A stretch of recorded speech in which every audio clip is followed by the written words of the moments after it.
It's time for the Douglas Coleman Show. Mr. Smooth and Savvy is joined by guests from all walks of life, from the entertainment industry to authors to political and social commentators, the famous and not so famous, the controversial and the light and fluffy. We have it all. Now, here's Douglas Coleman.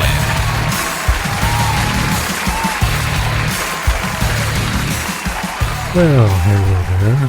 Hidey-ho there. Welcome to the Douglas Coleman Show. This is me, Douglas Coleman. How are you? Thank you for joining us. We've got an interview today and we've got a lot of music. My apologies to everybody who has submitted on musicsubmit.com and Music X-Ray. We are finally getting to playing the music. Better late than never. Our interview today is with Russell Phillips.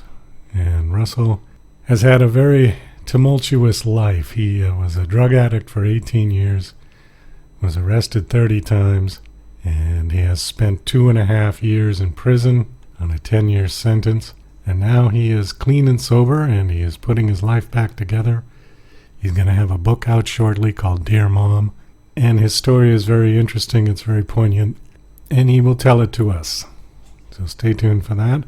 Before we get to Russell, we've got our complete radio promotional playlist. This week we're featuring a track called Nobody Knows by Bill March. And if you want more information on Bill and other artists that we featured from our radio promotional package, please go to our website, douglascolemanshow.com, and click on the featured artist link. And there you will find information on Bill, as well as other artists that we have featured. After the interview, we've got one track from Music X-Ray called Love of My Life by Don Carnival. And then we've got 5 tracks from musicsubmit.com, starting it off with Change It All by RX Bertoldi, Bertoldi. Next one up is Fighting Love by Vibrosia, followed by Grounded by Michael Cole, and then Moment of Consequence by Harvest Falls. And to wrap it up, When I Close My Eyes by Comey, spelled with a K, K-O-M-I-E. If you'd like to submit music to the Douglas Coleman Show, there are many ways that you can do it. You can go through musicsubmit.com, musicxray.com, or go to our website and check out the opportunities on the Douglas Coleman Show link, and there you will find a form to fill out that you can submit your tracks to us for consideration for airplay. If you like what we do on this show, please check out our GoFundMe page. Any contributions will be greatly appreciated and helps to keep the show going and helps for us to provide you with quality entertainment, like the entertainment you will hear today. We are on our 4th year. We're about 4.5 years in, and we've had a lot of interesting guests. We have uploaded everything to YouTube because YouTube, with all of its problems, and all of its issues with monetization, and they are still free for unlimited space, where nobody else seems to offer that. So we have uploaded all of our shows from show 1 to YouTube. So check us out on YouTube if you're looking for an old show that we might have done a couple of years ago. Just go to YouTube and type in Douglas Coleman Show, and we come right up. So, without further ado, here is Bill March and Nobody Knows. When I see the way she looks at him, hurts so bad, you know it's such a sin to see her loving while I just walk on by.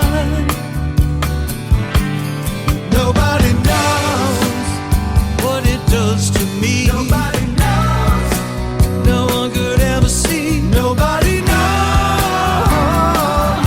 what it does to me. Now those tender looks upon her face are meant for someone else who's in my place, and he's a lover the way I used to be. Nobody knows what it does to me. Nobody knows. No one could ever see. Nobody knows what it does to me. I can see her dancing with someone else, holding him so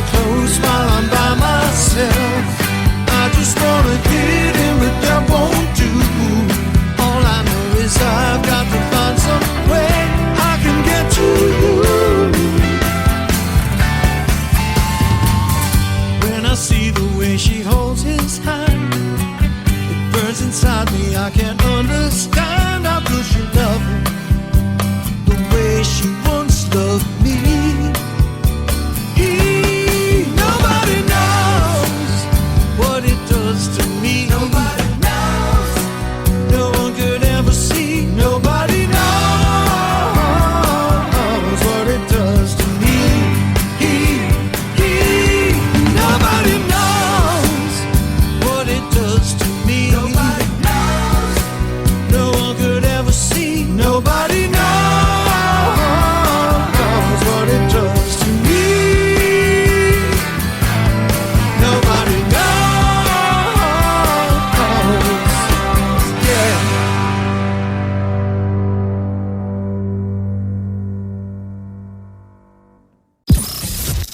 You're listening to Mr. Smooth and Savvy right here on the Douglas Coleman Show.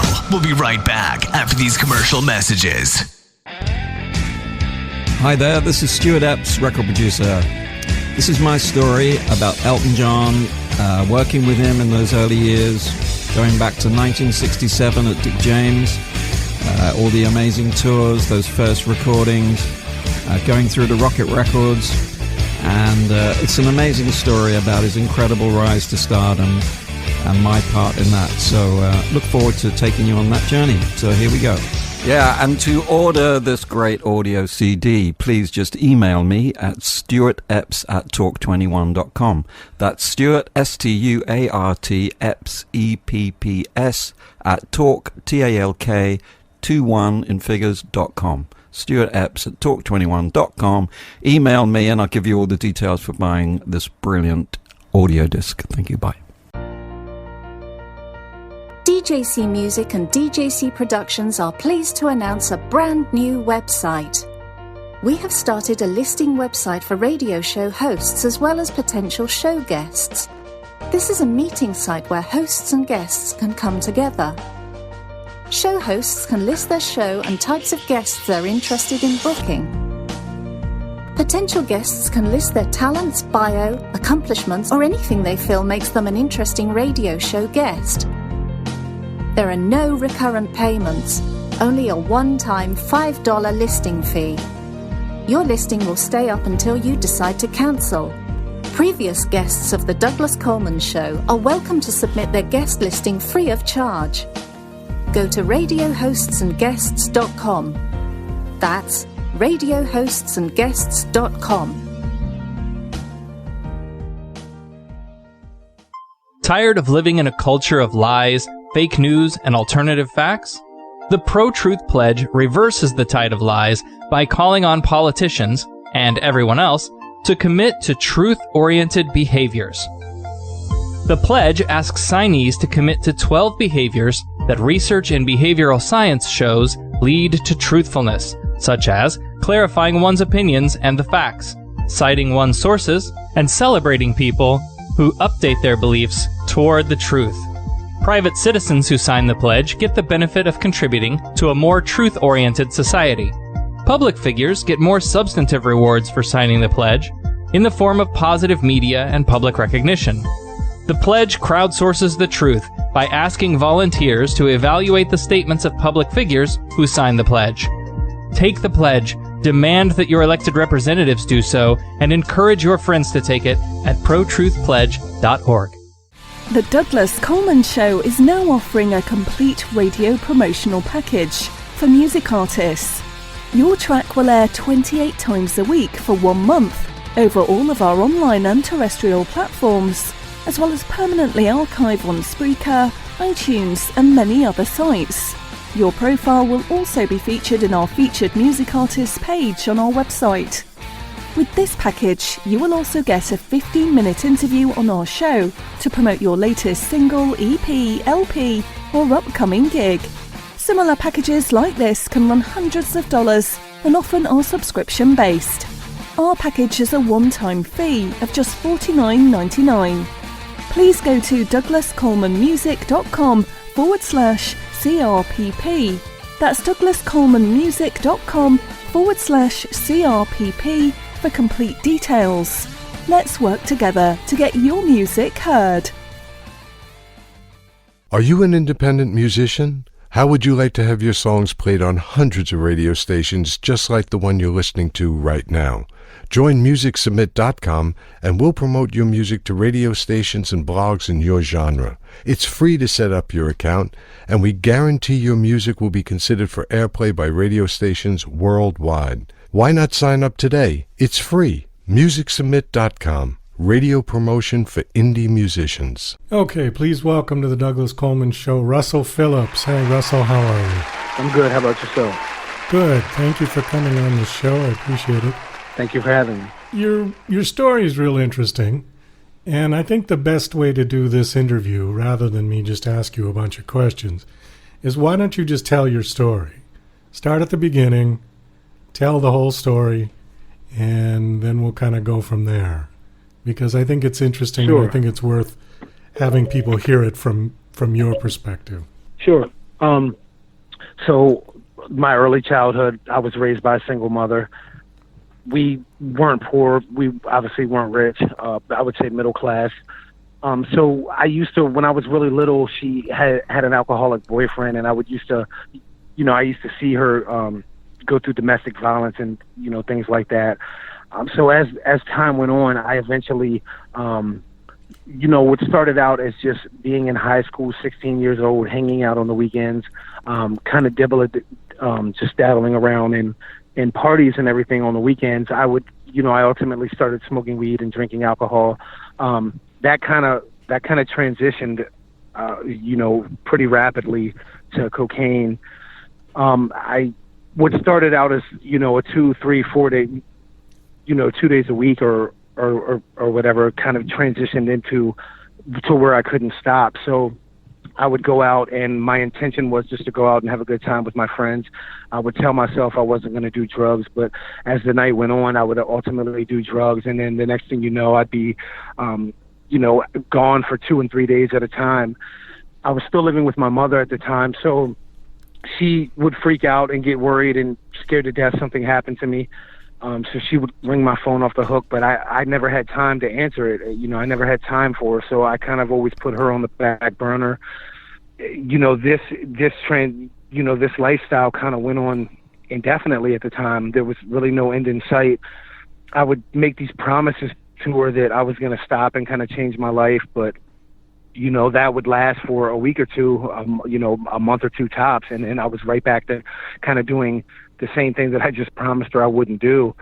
The next thing you know, I'm in and out of jail constantly. I would get locked up for a month or two, come back out, make the same promises that I wasn't going to do it again.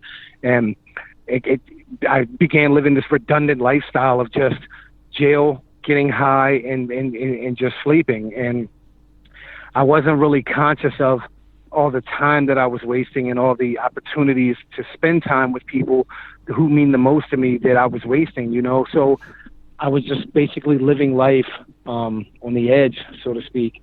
And that just went on for 18 years. And, ultimately in 2014, I got wrapped up in a drug investigation. I ended up going to prison for that. They sent me to prison. They gave me 10 years. I did 2.5 on the 10. While I was in prison, probably the worst thing that, with the exception of something happening to my daughter, the worst thing that could have happened, and that was my mom passing away. And this is at the hardest time in my life, and she's been my sole supporter throughout everything, and it kind of made me reflect on all the opportunities I did waste that could have been spent with her. It made me, I had to face the fact that I was responsible for her pain, and a lot of the things, the emotional turmoil that she went through was a result of my actions. And so I try to kind of instill in other people the importance of how precious this life we have is, and to take advantage of every opportunity given to us to spend time with the people we love, because everything can change in the blink of an eye. Well, that's true. Let me stop you there because I want to pick up on a couple of points that you mentioned. Sure. You said that at a certain point you would just disappear for a couple of days and your mother didn't know where you went. Where did you go? It would be random places. I would be over a friend's house getting high. I would be in a hotel room getting high. I didn't want to talk to her at the time, so she would call me every single morning if I wasn't home. She used to wake up every morning at 6 a.m. faithfully to go to work, and if I wasn't home by the time she got up the next morning, by 6:03 she was calling me, and she would continuously call me time after time after time, like 20 times in a row, and it wouldn't be until years later that I realized that she wasn't even necessarily calling to know where I was at or to kind of like be nosy, so to speak. She just needed to know that I was alive. So I would avoid her because I didn't want to talk to her because I was high. Well, it's funny how kids can misinterpret that, because a lot of kids would think, oh, my parents are just being nosy and they should just mind their business. But when in fact it's really just concern. I learned that as I got older. Yeah, me too. Must have been on her having to leave the house that morning and go through work all day, having to sit there and wonder if her son was still alive or not. Like that was probably that was probably horrible. Oh, I'm sure it was. The other thing I wanted to ask you, the second thing, I got 3 points here, and then we'll continue on your story, is you mentioned a daughter. How did you find time to have a daughter through all of this? Well, my daughter was actually born when I was 22, so that was kind of in the early stages. I've always loved my daughter. I've always been there for my daughter, not as much as I probably should have been. So I think that I try to make a lot of that up to her now. She's a really good kid, and I'm extremely proud of her, for her accomplishments up to this point. So I'm open with my story to her as well. Like she knows about my story. When I was going through my addiction, I was embarrassed and ashamed. I didn't want people to know that I had this problem. I was supposed to be bigger than this, and I wasn't. And so it was embarrassing. It was, I didn't really want people to know. But now that I've been fortunate enough to kind of overcome it, I feel it's important to share those experiences with people in general, especially my daughter, because I don't want her to go down the same path that I did. Okay, and the third point I wanted to ask you is just tell us a little bit. You said you were sentenced to 10 years in prison, and you did 2.5. Tell us a little bit about prison, because most of us have never been to prison, and we don't intend to go. It's not anything I wish on people. But the only thing we've ever seen is the movies. And, there's been a lot of movies made about prison, and I just want somebody who's actually been there, who's had to serve hard time. What's it like compared to the movies? To me, it was terrible. Like, that's not really the environment that, I would think that anybody wants to live in. You get up at 4 a.m. for breakfast, you eat lunch at 11 o'clock in the morning, and then you eat dinner at, 4 or 5 o'clock in the evening. To me, it was just every day was like Groundhog Day. Like every day was just the same. You have all these dreams and these aspirations and these things that you would like to do, but you can't. And it's just this kind of redundant life cycle of nothing. So it's just every day is the same thing over and over and over again. Yeah, over and over and over. And it's just, to me, like this life is a lot better. Did you have a cell by yourself? No, I was in the cell with other people. One other person at a time. But I had a cellmate, and that would get switched from time to time. Certain things might happen. There's a lot of obviously violence in prison. If you put all these people from all these different geographical locations, kind of in a box, so to speak, it's pretty much a recipe for disaster, right? So obviously, violence and things like that are bound to happen. How is the racial tensions in prison? Is that a big issue, like it's shown in the films, where everybody segregates themselves? Or they're there. The racial tensions are definitely there. I don't know if it's exactly as it is depicted in movies and film and things like that, but it's mainly ran by gangs.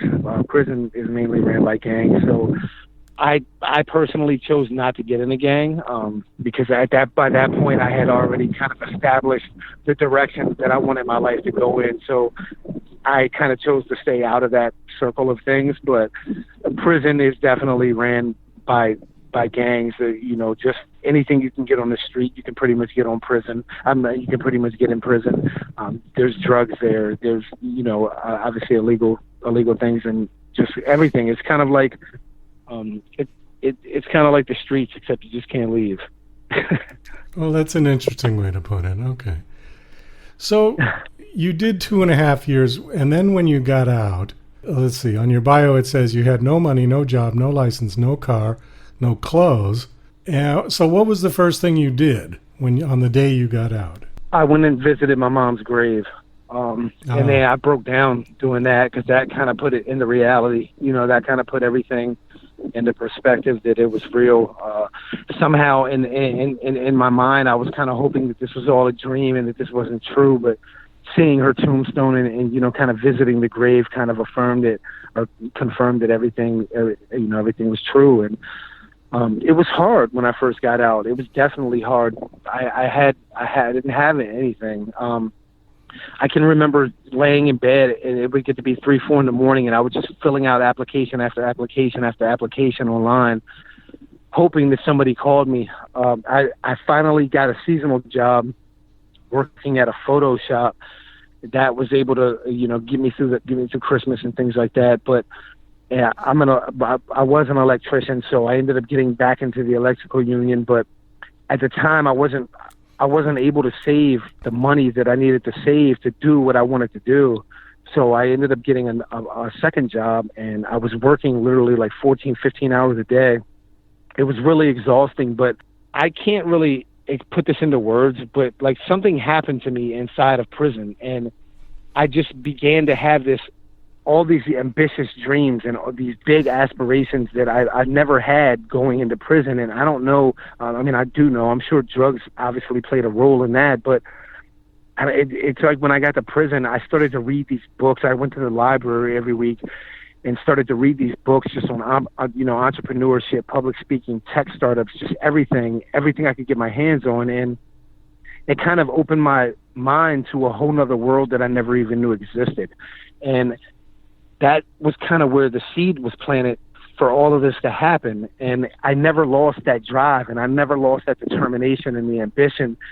And so when I got out, I didn't care that I had to work 14 hours a day. I didn't care that I had to work 16 hours. Like, none of that mattered. The only thing that mattered was I have somewhere I had to get to with my life. And that's just basically, to sum it up, a perfect representation of just, I was willing to sacrifice my time. I was willing to sacrifice my sleep to get to where I wanted to go. So you were, okay, let's see, October 28, 2016, you were released from prison. So that was just about 3 years ago, yeah? Yes. Okay, and so in that 3 years, what have you done? You said you worked a bunch of jobs. What have you been striving toward? Well, I still work long hours. I'm finishing up the final revisions to my first novel. I'm going to do an autobiography next. My first novel should be finished, I would say, somewhere around November. That's called Dear Mom. So hopefully, we'll see what happens with that. I'm just now kind of laying the groundwork for public speaking and motivational speaking and things like that. So we'll see what happens with that.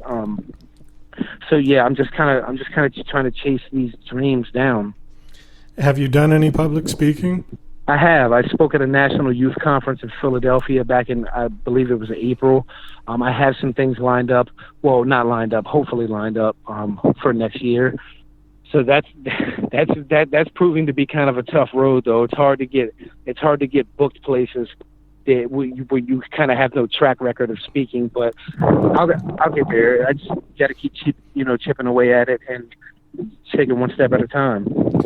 Well, I think you would be a great speaker for kids, particularly inner city kids who are kind of on the edge of life like you were, because I think they would pay attention to you because you've been through it, rather than just some teacher who, lives in a cushy house. Why would they believe him?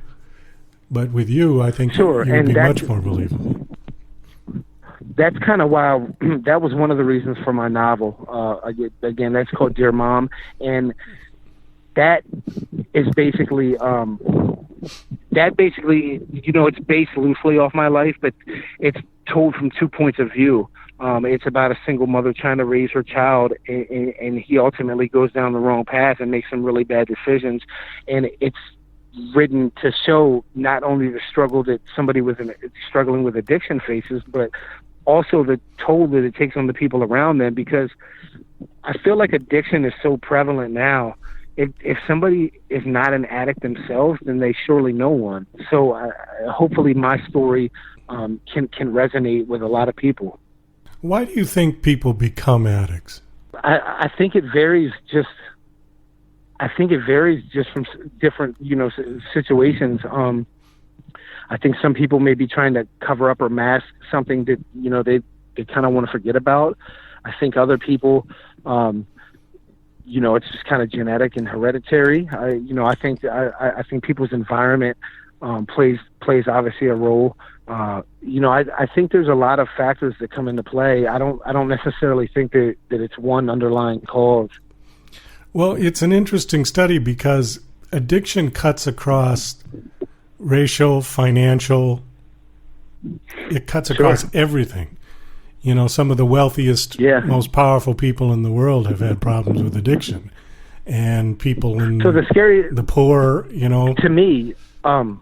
To me, one of the scariest things about addiction, right, is you don't really know who's susceptible to it. So if you take 5 or 10, 16-year-olds that are hanging out on a Saturday night and they're drinking at a party, more than likely 2 or 3 of them are not going to be able to stop. But the thing is like the thing that's so scary about addiction is because you don't know which 2 or 3 of them are not going to be able to stop until it's too late. Well, that's true. I mean, there are some warning signs, but somebody has to be paying attention, I think, in order to catch it early. And it's usually not the parents. No, I agree. So how old is your daughter now? She'll be 18 in February. Oh, wow. Okay. She's a senior. She's a senior in high school, and she gets on a roll. She's looking forward to going to college. I'm not really looking forward to it, but she is. I wish I could kind of stunt her growth a couple years, but, that's just life, man. We I'm proud of her, so that's the biggest thing. Did she live with you? No, she actually lives with her mom in Florida. So, again, while I was in prison, I literally kind of lost everything. My mom passed away. I had 2 dogs. One of them passed away. One of them got given away. A family member stole a life insurance policy that my mom left for me. My daughter and her mom moved to Florida. My mom's house got foreclosed, so everything that I had and owned, all my clothes and everything was in that house. So I just kind of had to, rebuild from the ground up. But my daughter and her mom, they actually live close to Tampa now, but we still have a really good relationship. I talk to her all the time, and again, I'm extremely proud of her. Oh, well, that's great. And I think that's a good note to end on. Your book is... Did you just finish the book, you said, right? It's pretty much finished. I'm just doing the final revisions of the edits right now, and I'm hoping that they should be done probably around November. But I'm going to go I'm going to try to go the traditional route and find an agent and kind of do the whole book deal thing. I don't really want to self-publish, but again, we'll see how easy it is, or how hard it is, I should say, trying to find an agent. Well, good luck with that. The book is called Dear Mom. The author is Russell Phillips. Do you have a website you want to give out? I do. Any followers or listeners can reach me on russellphillips.com. They can also, I'm mainly on Facebook regarding social media, and that's just Russell Phillips, RP Inspires. They can find there, and I would definitely encourage anybody who whether they're struggling themselves or they have a family member who's struggling with addiction. I'm always open to try and help somebody. Great. Well, Russell, thank you so much, and thank you for coming on and sharing your story with us. Thank you. I definitely appreciate it. Hi, this is John Morgan, production supervisor for DJC Productions, and you're listening to The Douglas Coleman Show.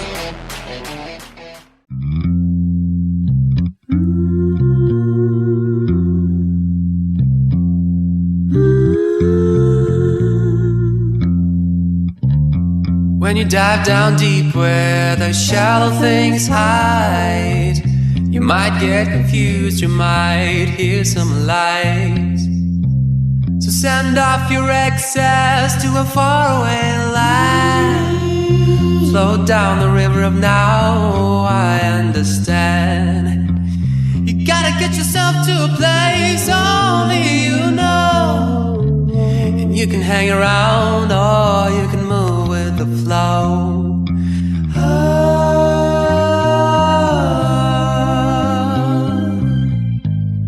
And when you get there, you'll know.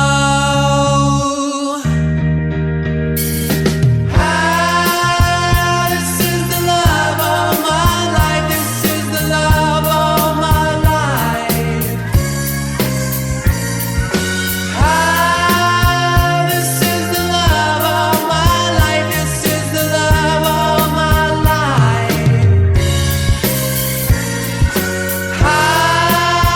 This is the love of my life. This is the love of my life.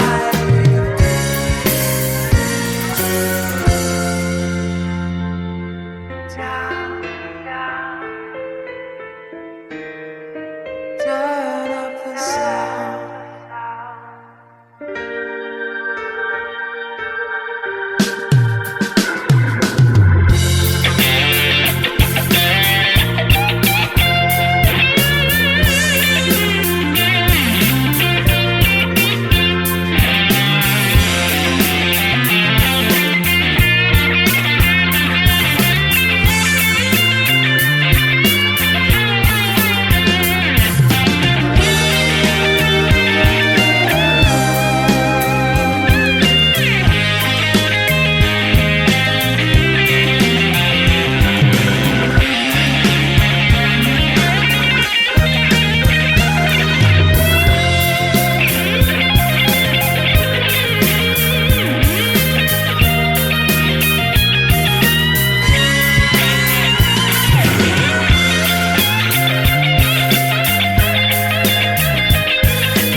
Hi, this is John Morgan, production supervisor for DJC Productions, and you're listening to The Douglas Coleman Show.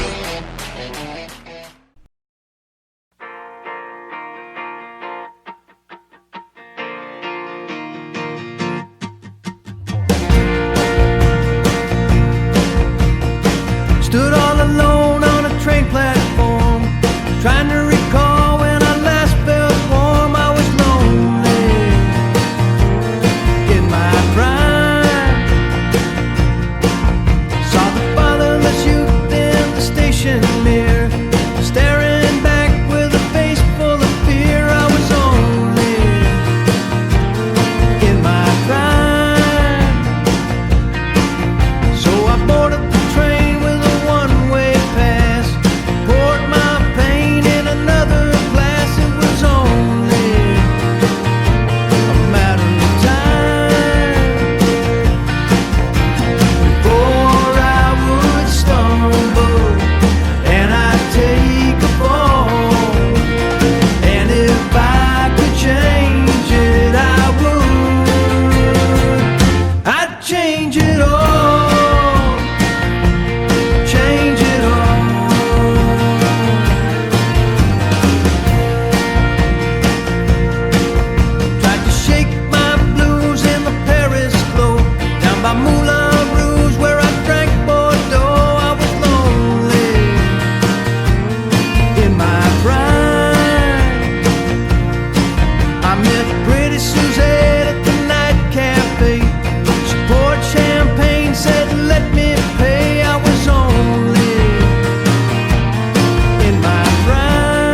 if I could change it, I would.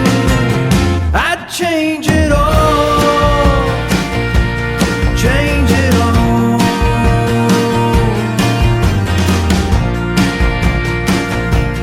Hey, hey, hey, hey, hey.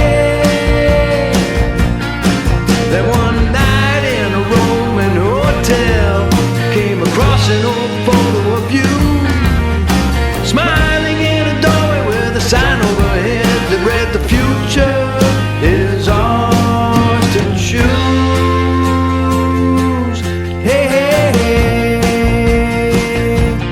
hey, hey, hey, hey, hey.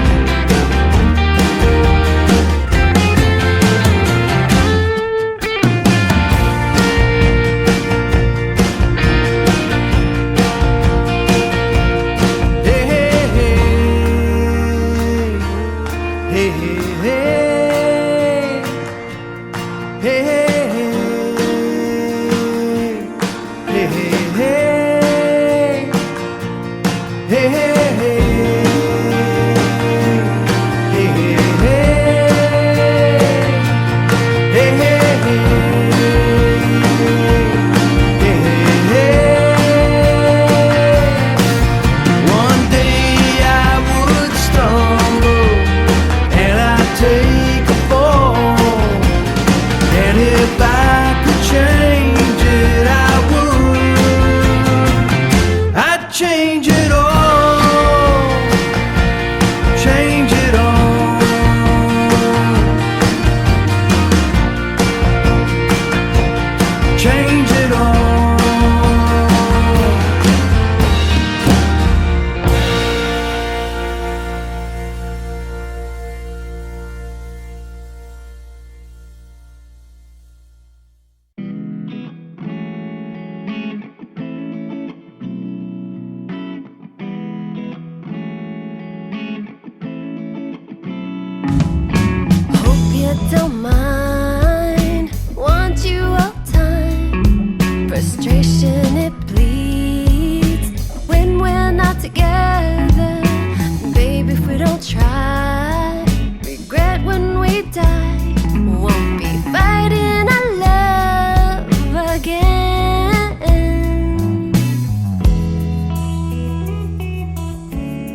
I seem to feel a little sad and grouchy, and I hate to be that way.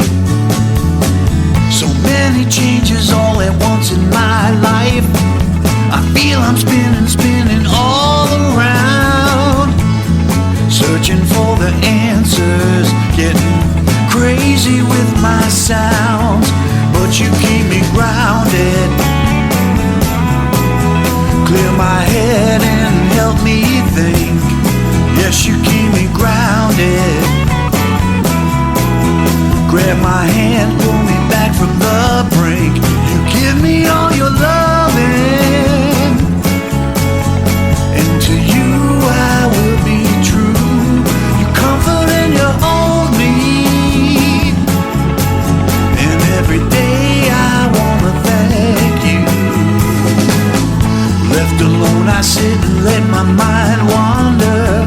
Sometimes I can lose my place. I think of everything at once, I can't concentrate. I can't wait to see your face. I know when you come walking through my door, I'll be talking about some crazy stalking news today. It gets me so upset to see the world this way. You bring me back and straighten out my day. You keep me grounded, fill my head and help me think. Yes, you keep me grounded. Grab my hand, pull me back from the brink. You give me all your loving, and to you I will be true. You comfort and you hold me, yeah, yeah. And every day I wanna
In the moment of consequence, lose ourselves again. In the madness of tragedy, find ourselves again. Innocent lives die, gone left unheard. Ooh, in the moment of violence,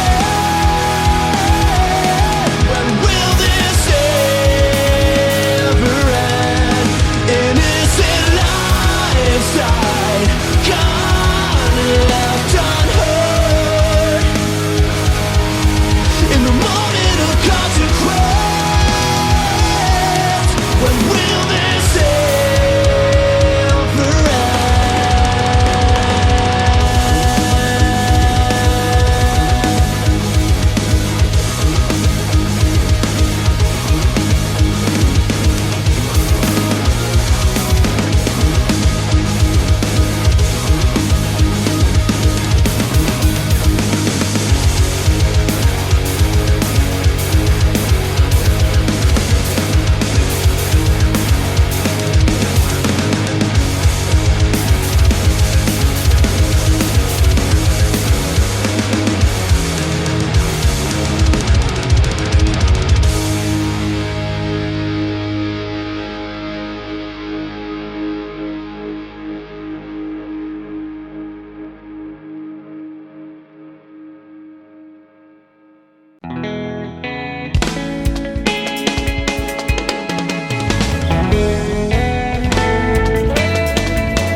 I saw that heart-shaped tattoo. There you were at Cafe de Flor, just behind a linen breakfast menu. Looked once more, gone like my cabinet. You vanished. Am I hallucinating or touched by voodoo? I thought I saw you,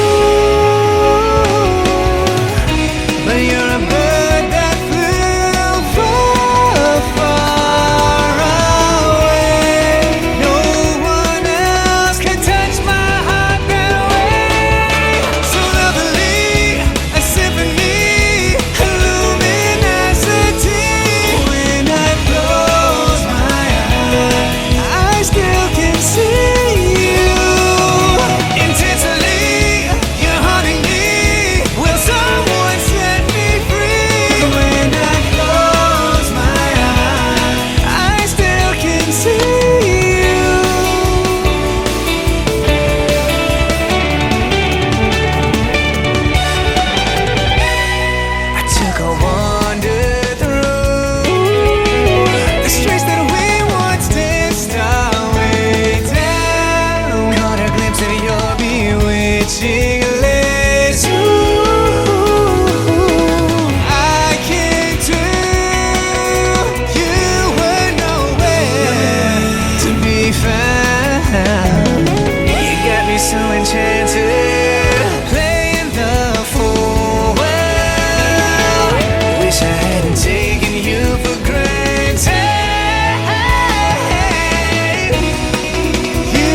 When I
that's about all the time we've got for the show today. I want to thank my special guest, Russell Phillips. Thank you, Russell. Best of luck with the book. Also, thank you to Bill March, Don Carnival, R.X. Bertoldi, Vibrosia, Michael Cole, Harvest Falls, and Comey for their music. This is Douglas Coleman saying I'll see ya when I see ya. To the mile, you've got to run, not walk.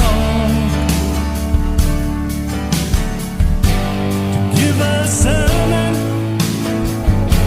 you've got to preach, not talk. To reach the mountain, you've got to climb, not dream. To say you love me, you've got to speak, not scream. All the way on love, can't do it just halfway. All the way on love, it's a big price to pay. All the way on love, if you feel it, then they can stay. 'Cause all the way on love, find salvation, you've got to pray, not pay. Forget the answer, it can't be found that way. Love was simple, we'd have it every day. So keep on searching, and clear will come from grace. All the way on love, can't do it just halfway. All the way on love, oh, it's a big old price to pay. All the way on love, if you feel it, then make it stay. 'Cause all the way on love.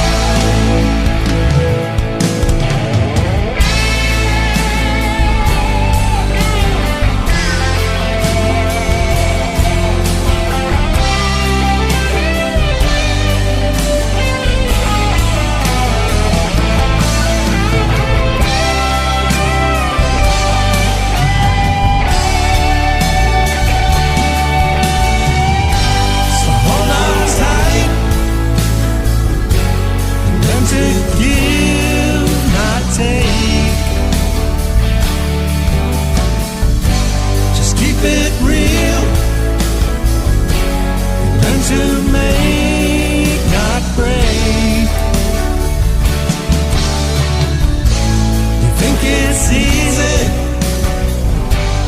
life is upside down.